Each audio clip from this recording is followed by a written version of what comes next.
Welcome back to part 10 of Zartavian's Rising World tutorial.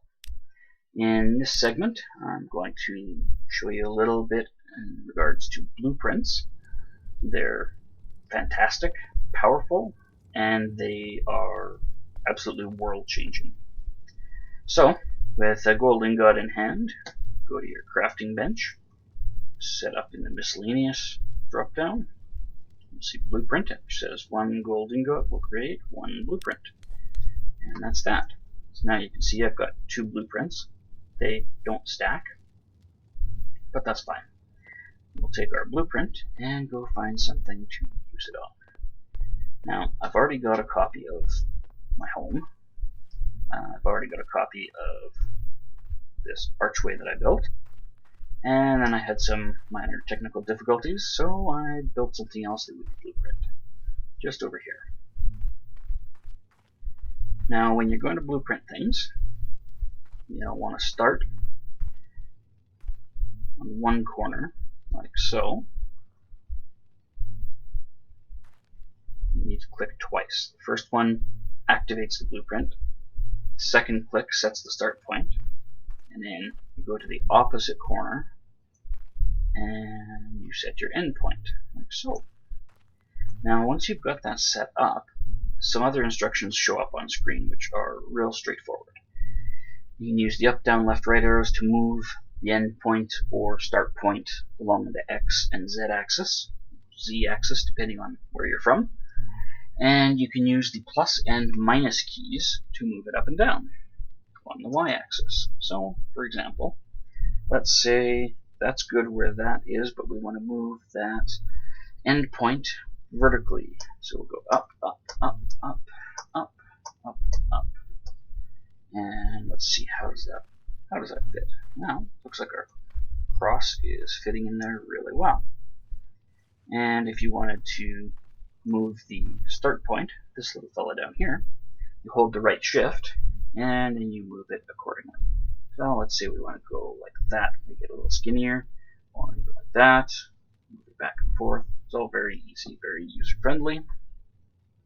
Once you're satisfied with what you're looking at, you right-click on it. It shows you the select area option, so you just hit F to select that, and it brings up the dialog for creating your blueprint. Name your blueprint something that will make it easy. Go cross marker. You can set a group in here. I haven't really done much with the groups. I've just been creating them. It'll tag you as the creator. It'll tell you the area, the number of blocks used, whether they're full or half blocks or wedges or slopes. It'll also tell you if there's multiple constructions or if there's objects. Things like chests, barrels, torches, all that kind of stuff will show up in the tally. So then when you're done, hit create, and voila, you're finished. So where's my dialogue? Where's my confirmation, you might wonder? Well, if you hit J for your journal, it brings up this normally, and then you can go into blueprints, and here you see there's my home base. And if we back up, we'll find archway over there on the other side of the building that I made, and there's our cross marker, and it shows that it was made at 8:06 a.m. today. So that's the long and short of it with making your blueprints.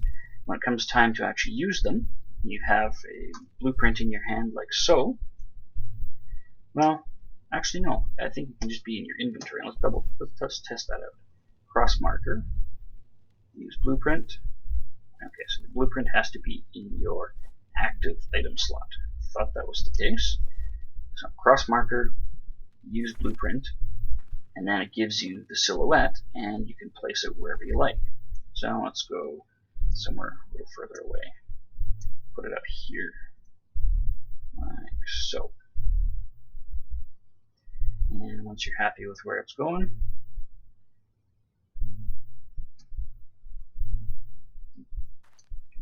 you just set in. Once you're happy with where it's going, right click twice and it solidifies it. Now, at the current time in alpha, it gives us the materials and builds it for free.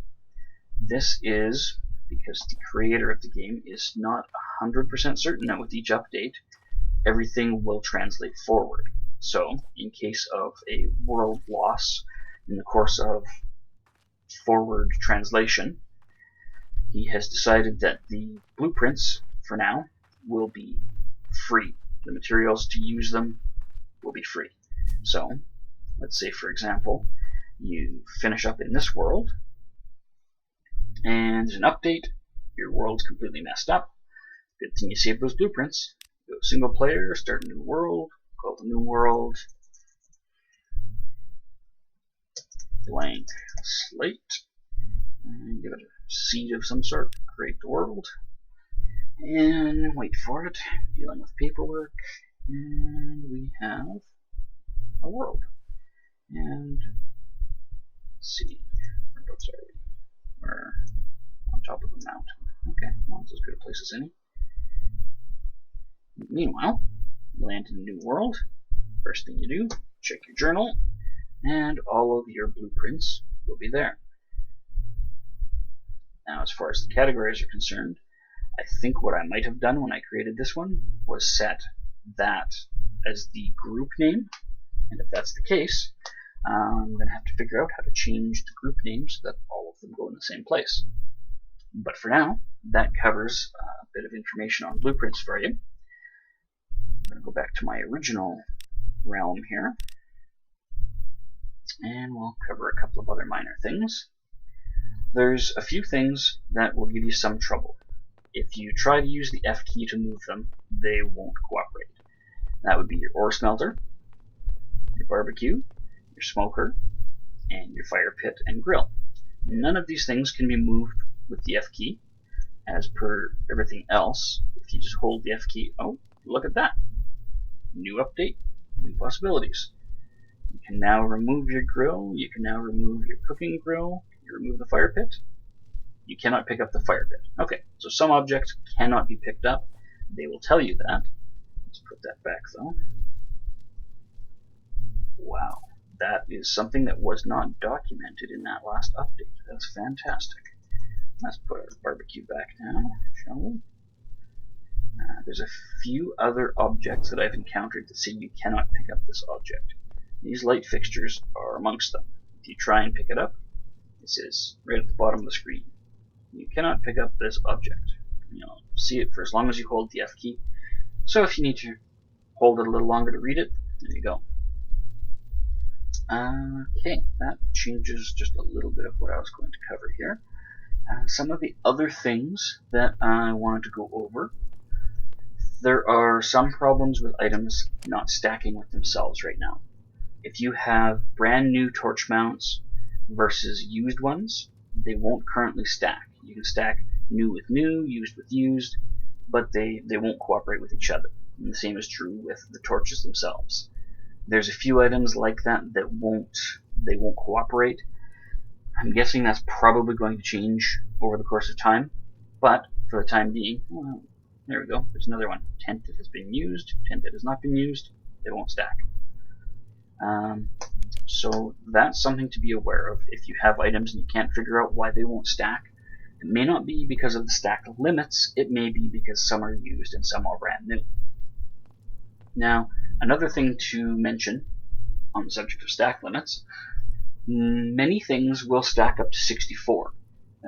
Seeds, new torch mounts, saplings, dirt, stone, flowers, wool, cloth, logs, lumber, sticks, ore, ingots, glass, blocks of wood or stone.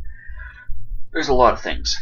I think some of them won't stack to 64 though. Some of them stop at 32.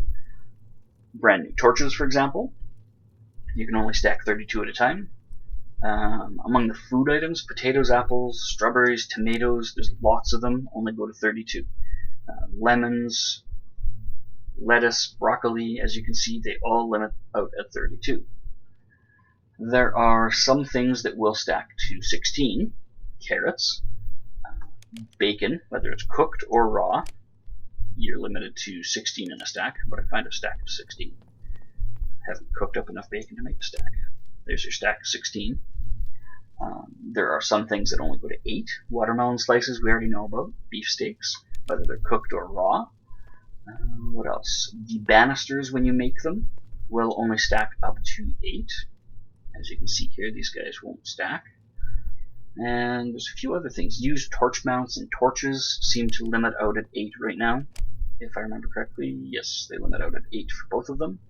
And chickens, whether cooked or raw, they will limit out at 8. So I can put all of these in one pile, and that's it. Anything more than that, second pile.